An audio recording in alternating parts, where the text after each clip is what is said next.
everybody knows na sobrang itim ko talaga dati. Everybody knows na napakadami ko talagang pimples at ang sobrang laki talaga. Actually, yung dati, just to cover up my pimples, I use concealers, etc. Yung self-esteem ko, napakababa. Kasi syempre, pag umarap ka sa tao, ang dami mong pimples, tapos ang itim-itim mo pa. Nag-start lang talaga ako as a user ng products.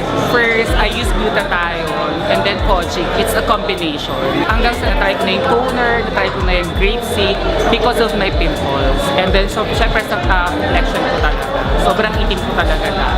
Sobra-sobra talaga ng laking difference sa akin nung simula ng paggamit ko ng products, nawala na yung mga pimples mo, yung complexion mo, sobrang fair na lahat. So, hindi mo na kailangan gumamit pa ng mga modern technologies para talaga pumuti ka or makeup, etc. Ngayon, syempre, kahit pa paano, when somebody asks me na, anong ginamit mo? Ba't nawala yung pimples mo? Anong ginamit mo? Bakit sobrang puti mo ngayon? Isa lang yung sinasabi ko talaga, real products. Yung mga naging classmate ko nung elementary, nung high school, tsaka nung college ko, sobrang oras na nakita lang nila ako, so, nagiging interesado na sila sa products.